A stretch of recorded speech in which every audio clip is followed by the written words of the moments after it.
Bears, Beets, Battlestar Galactica.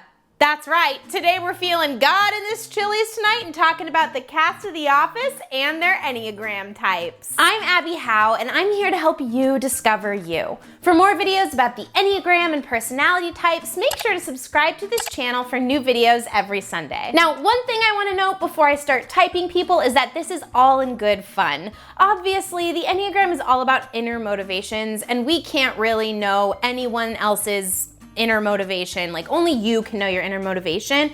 But I think with fictional characters, because there's no way we could ever really know since they're fictional, I think it's okay to type them, but I just want to put out a warning that it's dangerous to type other people in your life like real people, so try not to do that. So we're gonna start with the world's best boss, Michael Scott. You're kidding me, God! You say radon is silent but deadly, and then you expect me not to make farting noises with my mouth? What is this? Dwight, you ignorant slut. Oh, Pam. Nope. I declare bankruptcy!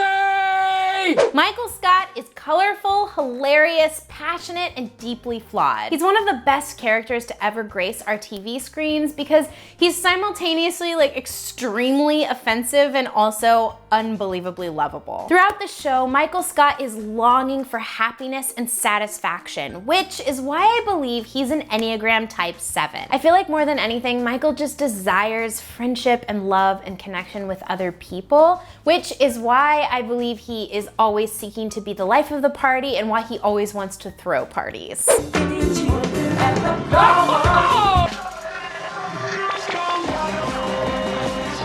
We see that Michael feels like something is missing inside of him, so he constantly tries to fill himself up with fun experiences in the hopes that he'll find contentment. One of my favorite examples of this is when he burns his foot on the George Foreman grill because he wants to wake up to the smell of bacon.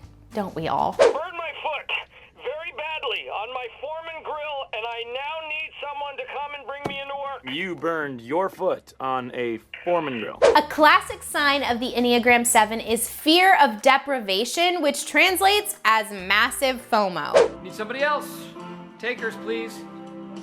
Baby, when I met you, there was peace unknown. Kelly? Unhealthy 7s are often really reckless because they're making these careless decisions in the hopes that it's gonna bring them happiness. I think the most painful example of Michael's recklessness is the most uncomfortable episode ever made, Scott's Tots. In this episode, we see that Michael, a long time ago, pledged to pay for this class's college tuition. He thought that by the time they were seniors in high school, he would be rich enough to do that. But in this episode, they're seniors in high school, they're going off to college, and Michael is like very much in debt, and there's no way he could afford even sending one kid to college. So it's just an extremely uncomfortable episode of reckoning for Michael and his reckless decisions. Which brings me to my main point, and that is that I will not be able to pay for anybody's tuition. I'm so sorry. And now on to sweet receptionist Pam Beesly. Pam is people-pleasing, supportive, and generous. I believe that at her core, Pam longs to be loved and wanted. So that's why I think that she's an Enneagram type 2. So I put out a bunch of extra candy on my desk so the kids will come talk to me. Like the witch in Hansel and Gretel. Luke, this is your father. Come set the table for dinner. No, because the ice melts and then it's like second drink. I think Pam fears being rejected and she feels unworthy of love, which is why she puts up with Roy for so long. She allows herself to become milquetoast in relationships because she doesn't have healthy boundaries. Remember how her worst date ever was when her date brought her to a hockey game with his brother and then forgot about her? Remember how that was her fiance, Roy? I mean, I know that we said no big gifts, but I was kind of hoping you'd get me something for Valentine's Day. Pam desires to be wanted, appreciated, and loved. I think that this is very clear when she has the talking head interview where she talks about being liked by Al-Qaeda. I hate the idea that someone out there hates me. I even hate thinking that Al-Qaeda hates me. I think if they got to know me, they wouldn't hate me. Even though Pam's job requires her to be helpful, I think that she goes above and beyond being the office helper in an effort to be liked. Like, for example, when she made that New Year's resolution board for the office. God! Okay, God! that's it.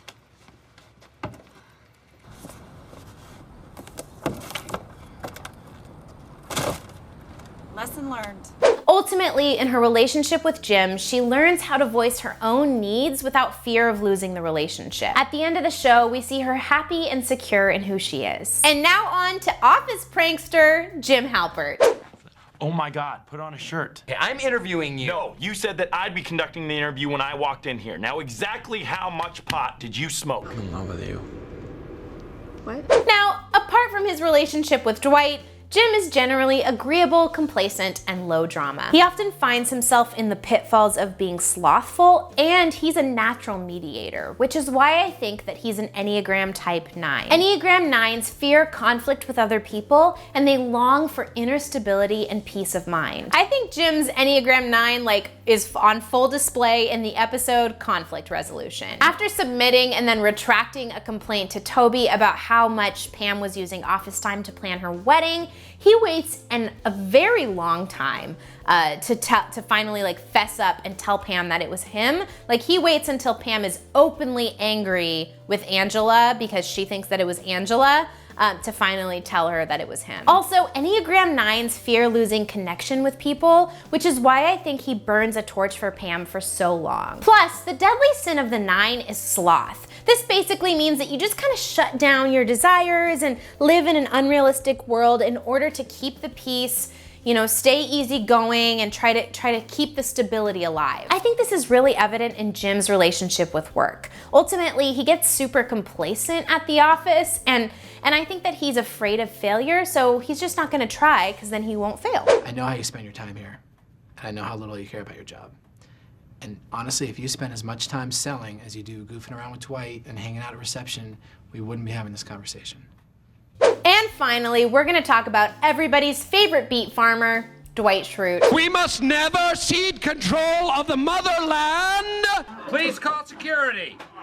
Welcome to the Hotel Hell. Check-in time is now, check-out time is never. Okay, so I kind of need your input on this one. I was really struggling to decide if Dwight was an Enneagram 6 or an Enneagram 8. I ultimately landed on Enneagram 8 because I think that he fears being weak, a lot, and that he has a very strong desire to protect himself and the people he loves. Like an 8, Dwight's weakness is constantly desiring control and intensity. His desire to be in charge as a manager means he's never fully content, and he's constantly pushing other people out of the way in order to get what he wants. Drag Jim out of his office, Talk.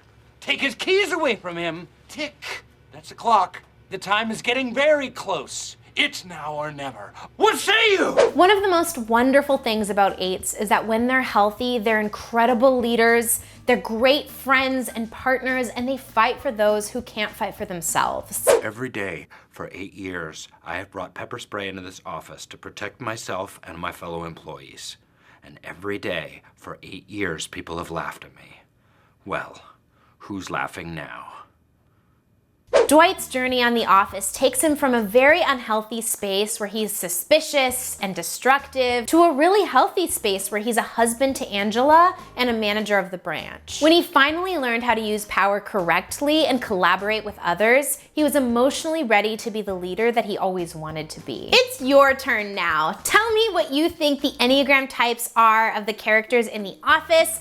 I also wanted to say that I think Ryan is a hardcore 3, but let me know because I'm open to interpretation. And also, I want to make more of these videos, so if there are any TV shows that you really want me to cover, please leave them in the comments down below. I'm definitely gonna do Gilmore Girls, FYI. I'm very excited. If you want to see Gilmore Girls videos that I've made, of which I've made a lot, I'll put them in the description down below. Thank you so much for watching. Subscribe if you haven't already. New videos every Sunday. And as always, have a lovely, lovely day. Toodles!